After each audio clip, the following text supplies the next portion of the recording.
에베소서 4장 7절부터 16절까지 말씀 제가 봉독해 드리겠습니다. 우리 각 사람에게 그리스도의 선물의 분량대로 은혜를 주셨나니 그러므로 이르기를 그가 위로 올라가실 때에 사로잡혔던 자들을 사로잡으시고 사람들에게 선물을 주셨다 하였도다. 올라가셨다 하였은즉 땅 아래 낮은 곳으로 내리셨던 것이 아니면 무엇이냐. 내리셨던 그가 곧 모든 하늘 위에 오르신 자니 이는 만물을 충만하게 하려 하심이라. 그가 어떤 사람은 사도로, 어떤 사람은 선지자로, 어떤 사람은 복음 전하는 자로, 어떤 사람은 목사와 교사로 삼으셨으니 이는 성도를 온전하게 하여 봉사의 일을 하게 하며 그리스도의 몸을 세우려 하심이라. 우리가 다 하나님의 아들을 믿는 것과 아는 일에 하나가 되어 온전한 사람을 이루어 그리스도의 장성한 분량이 충만한 데까지 이르리니 이는 우리가 이제부터 어린아이가 되지 아니하여 사람의 속임수와 간사한 유혹에 빠져 온갖 교훈의 풍주에 밀려 요동하지 않게 하려 함이라. 오직 사랑 안에서 참된 것을 하여 범사에 그에게까지 자랄지라. 그는 머리니 곧 그리스도라. 그에게서 온몸이 각 마디를 통하여 도움을 받음으로 연결되고 결합되어 각 지체의 분량대로 역사하여 그 몸을 자라게 하며 사랑 안에서 스스로 세우느니라. 아멘. 무엇을 감사할까? 또 어떻게 감사할까? 여러 가지로 하나님 앞에 묻고 또 물으며 우리는 지나온 1년을 점검하는 기회를 아마 가졌으리라고 보고요. 그러한 가운데 오늘 추수감사절로 하나님께 영광 돌리는 바 우리가 신앙 안에서 근본적인 감사의 내용 몇 가지가 있습니다. 그 중에 하나가 창조주 하나님, 즉 창조를 통해서 우리가 이 땅에 존재케 된 것에 대해서 누구라도 감사할 수 있어야 되고, 그래서 태초에 하나님이 천지를 창조하셨다는 말씀은 우리의 신앙 고백이 되어야 합니다. 또 우리의 구원의 문제는 더 말할 것도 없이 하나님께 감사로 나가야 되고, 그래서 주는 그리스도시요 살아계신 하나님의 아들이심, 또 예수 그리스도를 믿음으로 말미암은 구원의 기쁨과 감격 속에 우리는 주님을 감사하고 영광 돌리는 삶을 살아야 합니다. 그런 가운데 오늘 본문 말씀에서 하나를 더 한다면 당연히 그렇게 해 오시리라고 믿고 그리 살았으리라고 믿습니다만, 하나님께서 나를 교회 삼아 주심에 대해서 얼마나 감사하고 있는지, 그리고 그 감사 속에 우리가 교회의 질서를 찾아보는 은혜의 기회가 되기를 원합니다. 시편 103편은 오늘 우리가 무엇을 감사해야 될지를 이렇게 기록하고 있습니다. 그가 내 모든 죄악을 사하시며 내 모든 병을 고치시며 내 생명을 파멸해서 속량하시고 인자와 긍휼로 관을 씌우시며 좋은 것으로 내 소원을 만족하게 하사 내 청춘을 독수리같이 새롭게 하심. 그래서 우리를 구원하신 주님께 감사하고 또 우리의 질병을 고치심과 함께 나에게 생명 주시는 그 은혜와 또 생명의 풍성함을 더해 주시는 은혜를 우리는 날마다 감사하고 또 그 감사 속에 고백으로 나갈 수 있어야 하겠습니다. 제가 최근에 본 책의 내용 속에서 곡즉전, 즉 줄여서 말하면 곡전이라고 하는 말을 접하게 됐습니다. 이 곡전이라고 하는 말은 노자에서 나온 말인데 구부러졌기 때문에 생명을 보호할 수 있다는 겁니다. 이런 내용을 접하면서 저의 삶도 이제 돌아본 거예요. 어떤 사람들은 저에 대해서 완벽하다, 심지어 완벽주의자라고 그렇게 말을 하기도 하는데요. 근데 사실 제가 무슨 완벽함이 있겠습니까? 허점투성이고 그래서 흠잡힐 것 많고 오히려 여기저기서 심하게는 비난이 쏟아지는 정도로 제가 받아들이는 입장에서 완벽이라고 하는 말은 저에게 사실상 어울리지 않습니다. 다만 왜 그렇게 보였을까 싶은 것은 제 자신이 좀 부족함이 많다 보니까 그 부족함을 어찌하든지 좀 이렇게 채워나가려고 혹은 굳이 숨기고 감추려는 의도는 아니지만 그 부족한 면들을 좀 보여주기가 좀 싫은 면이 있어서 오히려 완벽하게 나가고자 하는 그러한 모습들이 비춰졌던 것 같습니다. 곡전이라고 하는 말, 직선적인 생활보다는 곡선적인 생활이 좀 더 유익할 수 있다는 의미입니다. 무슨 말인가 하면 굴곡해졌으니까 그 굴곡짐이 결국 그것이 실패 또는 약점으로 남는 것이 아니라 스스로의 약점을 역으로 이용해서 끈질기게 역전을 시도하는 거예요. 그래서 비록 내가 구부러졌지만 구부러진 그대로의 나의 남음이 아니라 비록 구부러졌다 할지라도 온전함을 추구해 나갈 수 있는 길이 열려지게 된다는 겁니다. 그래서 이런 생각을 해봅니다. 오므라져 있다. 오므라져 있다는 것은 늘어날 수 있다는 거예요. 그리고 움푹 패였다. 그럼 이 움푹 패인 곳에는 물이 채워질 수 있다는 겁니다. 그렇게 본다고 하면 구부러졌든 오므라들든 움푹 패이든 이것이 삶의 강함으로 드러날 수도 있다는 거지요. 굳이 이것을 성경에서 빗대어 말한다면 약한 자를 들어서 강한 자를 부끄럽게 하심, 또 가난한 자를 들어서 부유한 자를 부끄럽게 하심이라고 하는 말씀과 연결해 본다면 오히려 저는 저의 연약함과 부족함이 하나님 앞에 감사로 표현될 수 있다고 믿습니다. 그래서 금년에 추수감사절을 맞으면서 제 마음속에 가졌던 생각은 하나님이 무엇을 나에게 얼마나 베풀어 주셨음에 대한 것도 돌아보는 계기가 있었지만 하나님이 나를 그렇게 도와주시고 은혜를 베풀어 주심 속에서 내가 어떻게 삶을 살았는가라고 하는 이 부분에서 제 스스로를 점검하는 그러한 기회를 갖기도 했습니다. 그런 가운데 본문 말씀과 더불어서 교회 질서 측면에서 그 교회 질서는 그리스도의 몸을 세운다는 내용 속에서 오늘 우리가 하나님 앞에 무엇을 감사할지를 발견할 수 있다고 믿어져서 크게는 한 가지입니다만 2개 정도의 내용으로 구분을 해서 한번 말씀을 접하고 그리고 오늘 우리 교회 질서에 부족한 부분 혹은 깨어짐이 있다고 하면 그러한 부분을 좀 세워나가는 계기를 만들어갈 수 있기를 원합니다. 거듭 말씀드립니다. 감사, 창조주 하나님의 은혜에 감사할 수 있어야 되고 또 구원을 베풀어 주신 예수 그리스도의 은혜 안에 우리는 감사할 수 있어야 되고 그리고 예수 그리스도를 높여주심으로 인해서 그분의 선한 영향력 아래서 오늘 우리가 각자의 인생에 교회 삼아주심에 대해서 감사하는 삶이 여러분 안에 넘쳐나기를 축복합니다. 그래서 교회 질서와 더불어 감사를 표현해 나가기를 원하는데 교회 질서는 섬김에 있다고 믿습니다. 그리고 이 섬길 수 있는 섬김의 은혜를 나에게 허락해 주신 것에 대해서 이번 추수감사절을 맞는 오늘 우리는 감사를 고백하며 나갈 수 있기를 바랍니다. 요한복음 13장 말씀에 보면 예수님께서 제자들과 이제 헤어질 때가 가까이 오셨음을 알게 되시죠. 그리고 제자들을 위해서 발을 씻기는 내용이 기록이 되어 있습니다.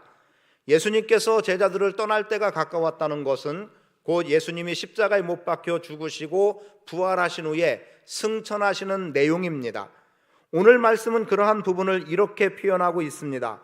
8절에 그가 위로 올라가실 때에 사로잡혔던 자들을 사로잡으시고 사람들에게 선물을 주셨다. 뭡니까? 그분이 승천하시면서 백성들에게 선물로 주심, 이것을 성령으로 표현해도 좋을 것 같아요. 성령을 선물로 우리에게 주셨습니다. 그런데 그렇게 올라가신 분이 올리워졌다면 내려옴도 분명히 있을 것이기 때문에 9절에서는 올라갔다 하셨은즉 땅 아래 낮은 곳으로 내리셨던 것이 아니면 무엇이냐? 즉 이 땅에 우리를 구원하기 위해서 예수로 오셨고 그리고 십자가에 못 박혀 죽으신 이후에 하나님께서는 살리시고 그리고 하나님 보좌 우편에 앉게 하셔서 지난주의 말씀대로라고 하면 영적 질서를 세워나갈 수 있도록 그래서 만물이 예수의 이름 앞에 굴복하게 되는 그 내용을 함께 나누게 됐습니다. 그리고 그 내용은 10절의 말씀대로라면 내리셨던 그가 곧 하늘 위에 오르신 자니 예수 그리스도가 하늘에 오르신 자입니다. 이는 만물을 충만하게 하기 위함이라고 말씀하고 있습니다. 그리고 그분이 우리에게 어떤 사람은 사도로, 어떤 사람은 선지자로, 어떤 사람은 복음 전하는 자로, 어떤 사람은 목사와 교사로 삼으셨다는 거죠. 자, 다시 앞으로 조금 들어가서 예수님께서 제자들과 이제 헤어질 때가 되심을 알고 제자들을 모으는 거예요. 그리고 제자들의 발을 씻겨 주십니다. 제자들의 발을 씻겨 주심이라고 하는 것은 사실상 있을 수 없는 일이에요. 예를 들면 베드로가 그 일에 대해서 아니 주님께서 어떻게 제자인 저의 발, 우리의 발을 씻기실 수 있겠습니까? 우리가 주님의 발을 씻겨드리는 게 당연하지요. 그런데 예수님은 그 부분을 단호하게 이렇게 말씀하시죠. 만약에 이리 하지 않는다면 너와 나는 상관이 없는 일이라는 말씀으로 결국 제자들의 발을 씻어 주셨습니다. 지금까지의 질서라고 말한다면 종이 주인의 발을 씻겨주는 게 질서예요. 누가 봐도 그렇지 않겠습니까? 상전이 종을 위해서 무릎을 꿇고 종의 발을 씻긴다는 것은 사실상 있을 수 없는 일이었습니다. 더구나 성경이 쓰여졌던 그 시대에는 종, 노예라고 표현되어 있는 이들은 사실상 사람의 축에도 끼지 못할 정도의 천함이었어요. 그런데 그들 앞에 무릎을 꿇고 발을 씻겨준다는 것은 사실상 있을 수 없는 일이고, 지금까지는 종이 주인의 발을 씻겨드리는 것이 당연한 질서였다는 거죠. 그런데 예수님께서는 어떻게 하십니까? 오히려 예수님이 내가 주와 선생이 됐다, 내가 너희의 주인 되기도 하고 너희의 선생이기도 한데 그러한 내가 너희의 발을 씻겼다라고 하면서 내가 그렇게 했으니 너희도 다른 사람의 발을 씻겨주라는 말씀을 하십니다. 지금까지 온 종이 주인의 발을 씻겨드리는 이 질서가 예수님에 의해서 한순간 깨져버리는 듯한 상황이 연출되고 있어요. 그런데 우리가 잘 보셔야 될 것은 종이 주인을 섬기는 것이 질서인데 예수님이 주인 되셔서 선생 되셔서 종의 발을 씻기고 제자의 발을 씻기는 것, 눈으로 보여지는 면에서는 질서가 깨어지고 질서가 파괴되는 것 같지만 사실은 섬김의 질서를 주님께서 만들어 가시는 겁니다. 새로운 질서의 길을 예수님이 열어놓은 거죠. 지금까지 섬김이라고 하면 낮은 자가 높은 자를 극진히 높여주는 어떤 부분이 섬김이었다면 예수님은 주인 되시고 선생 되신 자리에서 오히려 낮고 천한 자들을 섬겨나가는 것, 이것이 진정한 섬김이고 이것이 바로 새로운 예수 그리스도를 통해 열리는 질서라는 것을 분명하게 말씀하는 겁니다. 그래서 오늘 교회라고 여겨지는 교회는 사실상 어떤 영역에서의 모습이 보여져야 되느냐, 즉 주인으로서 종을 섬기는 자리에 서는 것, 이 섬김의 길이 진정한 교회의 질서임을 알아야 합니다. 그리고 여러분이 누구를 섬기든 이렇게 섬길 수 있다는 것이 여러분에게 하나님 앞에 감사로 자리할 수 있게 되기를 축복합니다. 어제도 몇몇 분들하고 이야기를 나누는 가운데 이런저런 교회 건물과 관계된 부분에 이야기를 나누게 됐습니다. 그런데 그런 내용을 나누던 가운데 제가 그냥 울컥했어요. 울컥했던 이유는 여러분 느끼셔야 됩니다. 제가 예배 끝나면 아래 1층으로 내려가서 성도님들과 인사를 나눠요. 그렇게 내려와서 보는 그 그림에는 눈에 분명하게 들어오는 그림 하나가 있습니다. 개걸음 걷듯이 내려오는 분들이 많다는 거지요. 무릎이 연약하고 허리가 연약해서, 그리고 또 무언가 지지대를 잡지 않으면 안 되는 속에서 절뚝거리며 내려오는 그러한 모습을 보면 어떤 때는 가슴이 아프다, 마음이 아프다 정도에서 어떤 때는 제 스스로 겉으로는 웃고 있지만 사실은 분노가 일어날 때도 있습니다. 솔직한 저의 표현이에요. 오늘 교회가 뭡니까? 제가 여러분들에게 계속 말씀드리는 바는 교회는 사람이에요. 사람이 존중돼야 되는 거예요. 그런데 연약한 지체들이 여전히 연약함 속에서 때로는 목사님 무릎 아파서 계단 올라갈 수 없어서 예배하지 못합니다. 그리고 한 달, 두 달 있다가 겨우 다시 나와서 예배하는 분들이 있기도 하고, 그런 것들이 생각나면 속에서 분노가 일어나기도 해요. 죄송합니다. 저의 감정 그대로의 표현입니다. 자, 오늘 우리에게 있어서 질서, 섬김이에요.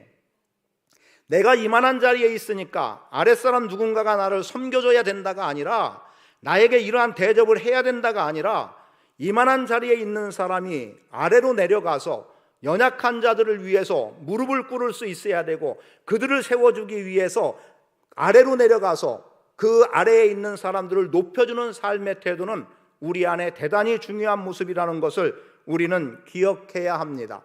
그게 오늘 우리 안에 질서로 자리할 수 있어야 되고, 그런 자리에서 여러분들이 교회를 섬기고 그리스도의 몸을 세워나간다면 이것이 여러분 안에 커다란 감사로 자리할 수 있게 될 줄 믿습니다.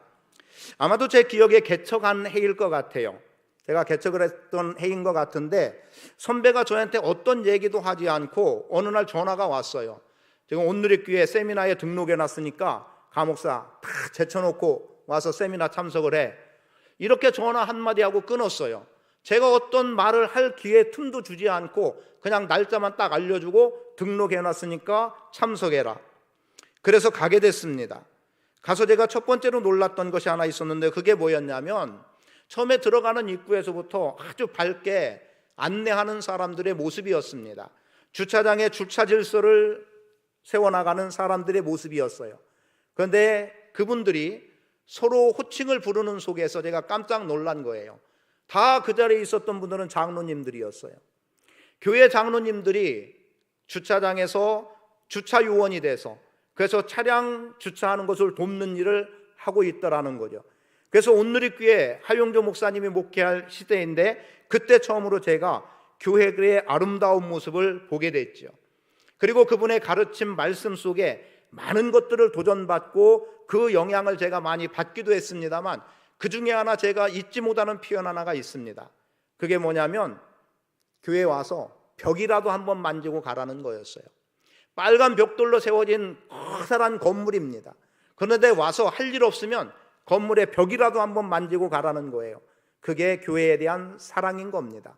그러니까 주일날 와서 예배만 하는 것이 아니라 주중에 한 번쯤 나와서 교회에 더러운 데 있으면 좀 정리하고 청소도 하고 이런저런 돌봄, 물론 나와서 기도하고 말씀 읽고 찬송하고라고 하는 원론적인 부분이 분명히 담겨 있겠습니다만 그분의 표현은 그거였어요.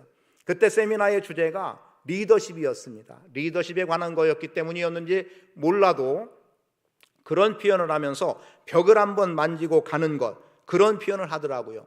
그래서 실제 제가 목회하는 과정 속에 성도들에게 여러 차례 그냥 주중에 예배당에 나와서 한번 그냥 만지고라도 가라, 이런 표현을 저도 주저없이 했던 기억이 있습니다. 여러분, 주님을 섬길 수 있는 것 감사하십시오. 성도를 섬길 수 있는 것 감사하십시오. 그리스도의 몸을 세워나가는 것 감사하십시오. 하나님께 내가 무엇을 얼마나 받아서 이렇게 풍족하게 살아감이 감사가 아니라 하나님께서 나에게 이렇게 베풀어 주신 그 은혜를 가지고 내가 어떻게 살아갈 수 있음이 오늘 우리 안에 감사로 자리할 수 있기를 원합니다. 주중에 일부 총회장님을 비롯해서 몇몇 목사님들하고 이야기를 나누던 가운데 그런 이야기를 들었어요. 필리핀의 한 교회의 이야기였습니다. 제가 선교사와 그 교회하고 연관된 건지 구분된 건지는 제가 명확한 구분은 없습니다만 들었던 얘기 중에 이런 얘기를 들었어요. 이제 한국의 선교사죠. 굳이 교단을 이야기한다고 하면 침례교만 이야기하겠습니다. 침례교 선교사예요. 근데 이 선교사가 나가서 선교의 일을 하는데 주변에서 이 선교사에 대한 비난이 많은 거예요. 선교사로 나왔으면 어려운 사람들을 좀 도와주고 그들에게 복음을 전하는 일을 해야지 맨 부자들하고만 같이 어울린다는 거예요. 아마도 누가 봐도 그런 말 할 것 같습니다. 그런데 그 기간이 짧은 기간이 아니었더라고요. 30년이라는 표현을 쓰더라고요. 그러면 아마도 20대에 나갔다고 하거나 아니면 30대 초반에 나갔다고 하면 50, 60대쯤의 나이였던 거겠죠. 그런데 지나온 30여 년 필리핀에서 선교를 한다고 하면서 교회도 하나 세우지 못하고 그리고 복음으로 이끌어들인 사람 하나 없고 그렇게만 보여졌던 것 같아요. 당연히 어쩌면 비난받아 마땅할 사람이었고 사역이었겠죠. 그런데 그게 아니었어요. 어느 날 그 부유한 사람 한 사람이 예수님을 영접한 겁니다. 이 선교사는 그들 속에 들어가서 삶으로 복음을 전한 거예요. 예수 믿고 구원받으라고 성경이 어떻고 어떻고를 가르친 게 아니라 삶으로 그리스도인의 모습을 보여준 거예요. 그리고 그 모습에 부자 한 사람이 감동을 받고 예수님을 믿게 되고 자신의 재산을 내놓은 겁니다. 그래서 순식간에 커다란 교회 건물이 세워지고 수만 명의 사람들이 모이게 됐다는 거예요. 지금은 몇 명이 모이는지 명확하진 않지만 수만 명의 사람들이 한순간에 교회로 나와서 예배하는 그러한 기회를 얻었다는 거죠. 숫자로 다 판단할 수는 없지만 아마도 이 선교사는 삶으로 복음을 전했고 그 영향을 받고 부유한 한 사람이 예수 믿으니까 그에 따른 영향력으로 인해서 수많은 사람들이 복음 안으로 들어왔다고 한다면, 물론 과정은 누군가가 보여지는 것 때문에 비난할지 몰라도 그의 사역을 통해서 열매 맺음의 효과는 가난한 사람들 몇몇 사람을 접해서 몇십 명 혹은 몇백 명 정도의 사람에게 복음을 전하고 그들을 통한 교회를 세움보다 훨씬 더 영향력 있는 교회를 세워나갈 수 있었다는 거죠. 그런데 과정에서는 사람들은 판단을 쉽게 하니까 비난만 했던 거예요. 그리고 그 교회인지는 모르겠는데 이제 아마도 저는 그 교회로 그냥 이해하고 들었는데, 교회가 성장을 하니까 급성장이 돼버린 거죠. 건물과 함께 급성장이 돼버렸어요. 그리고 이제 목사님은 주일날 한 번, 주일 예배 한 번만 설교를 한다는 거예요. 교회가 성장했고 이만한 성장의 모습 때문에 한국의 목사님들이 가서 그 선교지를 탐방을 한 거예요. 물론 그들은 우리 교단의 목사님들은 아니었다라고 들었어요. 그런데 이분들이 가서 예배를 하는데 강단에서 설교하는 목사님이 보통 이런 개념이 아니었던 거예요. 그날 설교가 삭개오와 관계된 이야기로 제가 기억을 해요. 그랬는데 이 강단 아래에서 무대가 올라오더라는 겁니다. 목사가 그 위에서. 그래서 아마 무슨 보여주는 식이었던 것 같죠. 그래서 표현은 이렇게 됐어요. 드라마 설교였다라고 표현을 했어요. 근데 그 장면을 본 타 교단의 목사님들이 다 비난을 한 거예요. 저게 무슨 설교냐, 저게 무슨 예배냐라고 다 비난을 한 겁니다. 그런데 마침 그 자리에 퓰러 신학교 교수님이 한 분 계셨는데 이분이 그런 얘기를 했다는 거예요. 내가 다시 목회할 기회가 주어진다면 나는 저렇게 목회하고 싶다. 그랬더니 비난하던 혹은 판단하던 목사님, 한국교회 목사님들의 목소리가 순식간에 사라져버리고 말더라는 겁니다. 이 목사님은 주일 설교 하나에 생명을 걸었고, 그리고 어떻게 하면 성도들에게 더 복음이 잘 증거될 수 있을까를 늘 고뇌하는 속에서 그런 설교를 했던 겁니다. 그런데 우리가 지금 내가 하는 설교의 형식과 다르다고 해서 비난해버리고 말았던 거죠. 그런데 그래도 유명한 신학자 한 명이 나도 저런 목회를 하고 싶다라고 말하니까 그제서 잠잠해져 버리는, 우리는 어쩌면 너무나도 쉽게 판단하고 있는지 모르겠습니다. 교회는 섬겨야 되는 거예요. 그리고 함부로 비판하고 판단하고 해서는 안 되는 겁니다. 섬김 중요합니다. 그래서 오늘 우리 안에 여러분이 예수님께서 종의 자리에 내려가서, 주인임에도 불구하고 종의 자리에 내려가서 종을 주인처럼 발을 씻기는 그 섬김, 그래서 새로운 질서의 길을 여셨던 주님처럼 오늘 우리는 주님을 본받아서 교회에서 섬김의 일을 감당해 나간다면 그리스도의 교회는 건강하게 세워질 것이고, 오늘 우리는 그 질서를 통해 하나님 앞에 영광 돌리고 섬김이 감사로 자리할 수 있으리라고 믿습니다. 섬김을 꼭 돈을 쓰는 것과 연결 지을 건 아니지만 그냥 저의 이야기니까 그냥 1년 돌아본 거예요.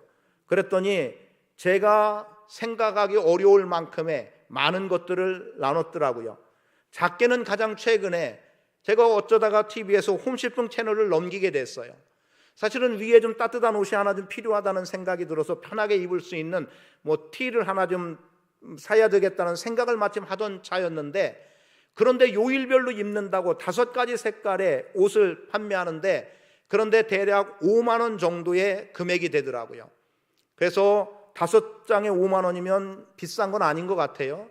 그래서 그냥 한번 사봐야 되겠다라고 주문을 하던 차에 갑자기 몇몇 다른 모임의 사람들이 생각이 났어요. 그래서 그 목사님들한테 곧바로 문자를 넣습니다. 시간 없다고 빨리 상체 치수 빨리 올려달라고. 그랬더니 100, 105 막 이러면서 왔어요. 어떤 분은 나는 흰색, 나는 버건디, 자주색이라고 해야 됩니까? 이런 색깔들로 이렇게 보내왔어요. 그런데 저에게는 호수만 필요했지 무슨 색깔이 필요하지 않았어요. 왜냐하면 그 중에 한 장만 보내는 게 아니라 그냥 5장짜리 다 보내려고 했던 거였어요. 30만 원도 되지 않는 돈이었습니다. 금액으로 따지면. 그런 돈으로 여러 목사님들을 섬길 수 있는 기회를 가졌고요. 어느 교회가 지금 이런 상황이라고 해서 몇백만 원씩 한 서너 번을 보낸 것 같아요. 제가 돈이 있어서 그랬겠습니까? 통장은 끊임없이 마이너스를 찍고 있죠. 그런데 가능한 거예요. 가족을 돌보지 못하는 아픔은 저에게 있지만 대신에 그런 것들로, 사실은 이야기를 하게 된 게 어제가 배경이 됐어요. 어제 큰애가 한 달여 만에 와가지고 지가 보지 못했던 어떤 옷 하나를 보고 아빠 이거 샀어? 뭐 이렇게 얘기되면서 이야기가 됐어요. 그래서 제가 뜨끔한 거예요. 야, 내가 좀 일을 좀 저질렀다 이래가면서 그렇게 얘기를 했어요. 그런데 큰애는 항상 저에게 이렇게 저를 응원해 주죠. 사실은 지지난 중에 우리가 다니엘 기도회를 통해서 말씀을 받았습니다. 말씀을 받는 가운데 입양되셨던 분의 이야기를 접했을 겁니다. 그분은 자신이 입양아로서 성장해 왔고 성공을 거두었고, 그리고 우리에게 그런 요청을 했죠. 추수감사절, 성탄절을 앞두고 크게 하나님 앞에 어떻게 행할 것에 대해서 그분이 말씀을 하셨어요. 그래서 영화원이라고 해야 됩니까? 이런 데를 좀 찾아가 보는 것에 대한 권고도 있었습니다. 며칠 전에 제가 큰아이하고 통화하면서 그랬어요. 아빠가 그 말씀을 받으면서 이런 생각이 들었다. 이미 한번 이야기를 했지만 좀 시기를 앞당기고 싶었던 거예요. 이번 성탄절을 기점으로 가족이 모여서 탄자니아에 교회 건물 하나 세우자. 그랬더니 영상통화를 했는데 역시 좋다는 표현을 해줬어요. 물론 제 혼자 힘으로는 안 되기 때문에 아이들의 도움을 받아서 직장생활 하니까 그렇게 하는 거죠. 그럼 아마도 교회 하나를 세우는 금액은 이미 여러분들에게도 말씀을 드렸고 아마 여러분 중에서도 그러한 일을 행하고 있으리라고 믿습니다. 그렇기 때문에 저는 가능한 성탄절 안에, 내년 2월쯤으로 제가 잡아놨던 건데 성탄절 안에 탄자니아에 한 개 교회를 세울 결심을 하고 아이들과 이제 구체적인 상의를 하고 각출을 해야 되겠죠. 그리고 그 일을 이루어 나갈 겁니다. 섬김 중요합니다. 내가 얼마나 많이 가져서 섬김이 아니에요. 대신에 내가 덜 먹고 덜 입고 그렇게 살아가면 돼요. 그리고 그 남는 것 가지고 아니면 그렇게 아껴서 선교의 일을 하고 구제의 일을 하고 사람을 세우고 돌보는 일을 감당해 나갈 수 있는 겁니다. 그 일을 시행하는 것 중요합니다. 교회 질서, 섬김에서 나오는 거예요. 예수님은 당신의 섬김을, 그 섬김을 통해서 내가 선생과 그리고 주인이 되어서 너희의 발을 씻겼다. 그러니 너희도 나와 같이 다른 사람의 발을 씻기라는 속에서 섬김을 통한 새로운 질서의 길을 열어주신 거예요. 예수님은 깨뜨리는 분이 아니라 새로운 길을 열어가시는 분이고 세우는 분이시기 때문에 그분의 행위는 비난받을 행위가 아니라 그분의 행위는 인정받고 존중받고, 특히 오늘 우리 믿음의 사람들이 그 뜻을 받들어 섬김의 길을 걸어간다면 교회는 건강하게 그리스도의 몸은 세워진다고 믿습니다. 두 번째는 은사대로입니다. 은사에 대한 내용은 로마서 12장, 고린도전서 12장, 그리고 오늘 본문 에베소서 4장에 기록이 되어 있습니다.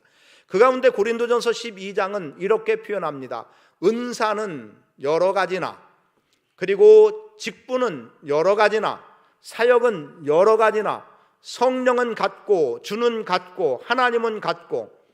여러분, 오늘 우리가 받은 바 은사는 다양합니다. 그러나 그 은사를 주신 분은 한 분이시고 그 은사를 행하게 하시는 분도 한 분이세요.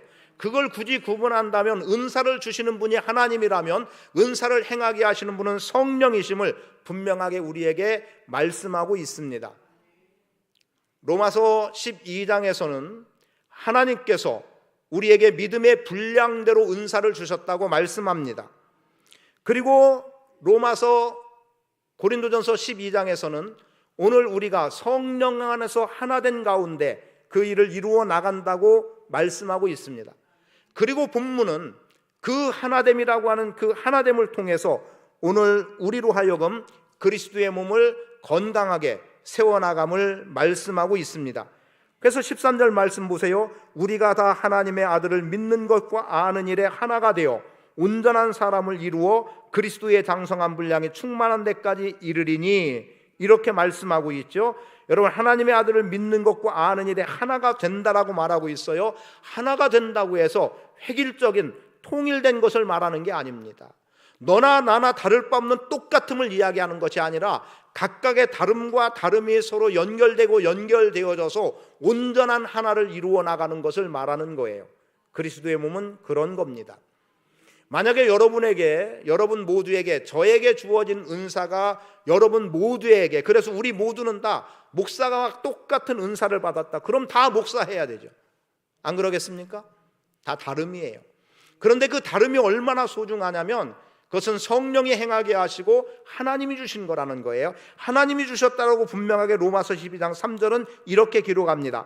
마땅히 생각할 그 이상의 생각을 품지 말고 하나님께서 나눠주신 믿음의 분량대로라고 말해요. 여러분, 은사에 감사하십시오. 이번 추수감사절에는 하나님께서 받은 것 가운데 구원, 또 물질의 풍족함, 내 건강의 문제도 있겠지만 그리스도의 몸을 세우기 위해서 하나님께서 나에게 은사를 주셨음에 감사할 수 있게 되기를 축복합니다. 그래서 그 은사가 무엇인가를 여러분들이 발견해야 돼요. 교회 생활이 왜 재미없다고 할까? 신앙생활의 재미를 왜 못 느낄까? 가만 생각해 보니까 다른 데 있지 않아요. 은사를 활용하지 않거나 못하기 때문입니다. 심지어 어떤 사람은 나에게는 은사가 없다고도 말합니다. 여러분, 은사 없다고 말하지 마세요. 여러분이 예수 믿고 구원받은 사람이라면 여러분 안에 성령이 계시고 그 성령께서 여러분 각자에게 각양의 은사를, 여러분의 믿음의 분량에 맞게 은사를 주셨음을 확신하십시오. 주의 일에 나는 못합니다라는 말을 하지 않기를 바랍니다. 어떤 모양으로든 주신 거예요. 이걸 은사라고 표현하면 어떤 분들은 비난할지 모르겠지만 청소 잘하는 거 은사로 받으십시오. 성경에서 나와 있는 무엇 직임의 문제가 됐든 성령에 의해서 되어지는 것이든 이런 것만 가지고 은사라고 말하지 마시고 여러분이 주님의 몸을 세워나가는 일에 여러분이 가장 잘할 수 있는 그것을 은사로 하나님 앞에 감사함으로 감당하면 됩니다. 은사를 하나님이 주시는데 버겁다고 거절할 일도 없고요. 은사는 하나님이 주시는 것이기 때문에 감사로 받으면 되고 겸손함으로 섬겨나가면 되는 거예요. 그렇게 해서 오늘 추수감사절을 맞은 여러분의 삶 속에 하나 더해서 나에게 주어진 이 은사가 하나님 앞에 감사로 고백되어지고 어느 시점에 이 추수감사절이라고 하는 오늘 하루를 넘어서 어느 날 하나님 앞에 하나님 나에게 이러이러한 은사를 주셨고 이 은사를 통해 주님의 몸을 세워나가게 하신 것에 감사하다고 오히려 추수감사절에 한 해 동안 베풀어 주신 어떤 은혜의 감사함보다 더 크고 풍성한 감사가 여러분의 삶 가운데 나타날 수 있게 되기를 축복합니다. 교회에서는 은사가 쓰임받아야 돼요. 활용되어야 합니다. 신앙생활의 기쁨, 교회 생활의 즐거움은 나에게 주어진 은사가 가장 적절하게 쓰임받을 때 감사한 거예요. 어떤 분은 화장실 청소하면서 기뻐합니다. 어떤 분은 쓰레기통 청소하는데 전에 그런 얘기를 들었어요. 아주 역겹다는 거예요. 누가 거기다 막 더럽게 침을 뱉어놓고 막 이런 것들. 그런데 분류하다 보니까 손으로 집어야 되는데 물론 비닐감대 장갑을 끼고 하겠지만 그런데도 그걸 참아내면서 청소하고 예배당을 깨끗하게 하고 하는 일, 이거 다 은사로 감사로 받고 행하면 됩니다. 은사는 다양합니다. 그러나 그 은사의 목적은 같습니다. 성도를 섬기고 교회를 세우는 일입니다. 그래서 지금 15절에서도 그에게까지 잘할지라 그리고 그 몸을 잘하게 하며 라면서 사랑 안에서 스스로 세워나가는 몸을 세움을 말씀하고 있습니다. 그리고 이렇게 믿음의 분량대로 주어진 것을 7절은 오늘 본문 7절은 그리스도의 선물의 분량이라고 말했어요. 선물로 여러분에게 은사를 주신 겁니다. 그렇게 주어진 지금 이 은혜라고 표현되는 것은 교회를 세우는 데 필요한 거예요. 그걸 은혜라고 지금 말씀하고 있어요. 여러분 분량대로 받았기 때문에 분량대로 이행할 수 있어야 됩니다. 은사 주심에 감사하십시오. 직분, 은사, 질서대로 지켜야 합니다. 그것은 겸손함으로 감당하는 겁니다. 분수에 지나면 안 되는 거예요. 여러분 은사, 감사로 고백하는 복된 삶 되기를 축복합니다. 그래서 로마서 12장 말씀대로 마땅히 생각할 그 이상의 생각을 품지 말라는 것, 경계입니다. 여러분, 생각할 이상의 그 생각을 품으면 커다란 문제가 생겨나고, 교만 속에서 이러한 것들이 일어나지면 교회의 질서는 깨지게 되고 내가 감사할 조건은 다 사라지는 거예요. 교회 질서를 준비해둔 말씀이기 때문에 드립니다. 목사가 내 말 안 듣는다. 아니, 누구 말을 들으라는 겁니까? 하나님께 순종하는 것이 목사의 자리지, 누군가가 내가 이만한 영향력 있다고 내 말 들어라가 아닌 거예요. 사람들 여러 모아놓고 내가 다 방향을 제시해 주겠다라고 말한 사람도 있어요. 여러분, 무슨 방향을 저에게 보여줄 겁니까? 그런 마음을 갖고 있다면 목회 현장으로 들어가셔서 목회 감당하시면 됩니다. 당당하게 말씀드릴 수 있습니다. 그래서 교회 안에서 자신의 분량대로 하면 돼요. 이상의 생각을 하지 마세요. 마땅히 생각할 그 이상의 생각을 품고, 그리고 질서를 깨뜨리는 일 갖지 않기를 바랍니다. 그래서 여러분에게 주어진 은사가 질서대로 세워져서 질서대로 쓰임받아서 감사가 고백되어지기를 원합니다. 그런 가운데 마땅히 생각할 것, 연합이죠.